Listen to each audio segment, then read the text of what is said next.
Hello there. Kia ora. Yesterday was a really weird day for me. Somebody tried to hack into my Facebook page 6 times. I had this really weird moment that was almost straight out of an Alfred Hitchcock movie where there were hundreds of little birds swarming around in my front yard. It was creepy. Oh, and our mainstream media started reporting rumors. And that's a real concern because you see, our mainstream media already has an issue when it comes to public trust. And reporting rumors, that's almost as bad as clickbait in the eyes of the public. You see, you probably heard already that Dame Jacinda Ardern may be getting married next weekend. Cool, good for her.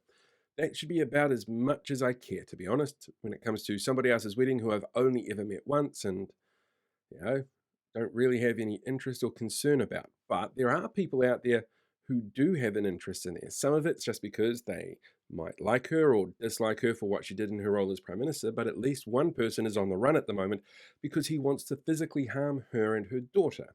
So putting out rumours of where she might be, that's a little bit concerning to start off with.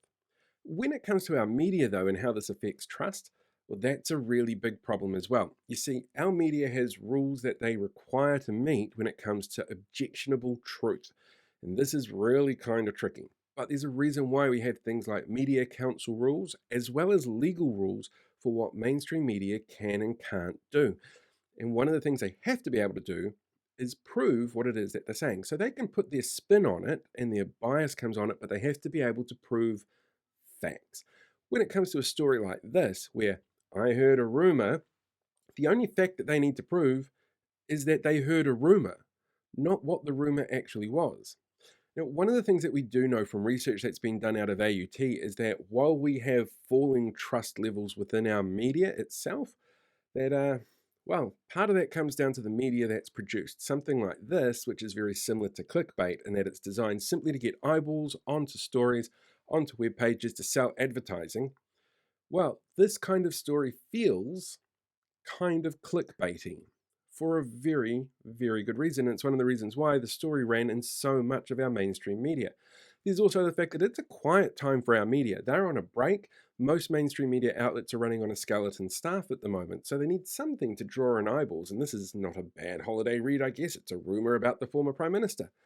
But it will, in the long run, especially if this thing keeps happening, it will end up hurting mainstream media more than they realize if they keep up this pattern of running with rumors that they've heard, without fact checking exactly what those rumors are, without listening to the people involved for whatever reason it is that they may or may not want to be involved in the public, and for getting information out there that's designed simply to draw people in and trap their eyeballs, instead of actually putting proper discourse out there into the public sphere for people to get involved in.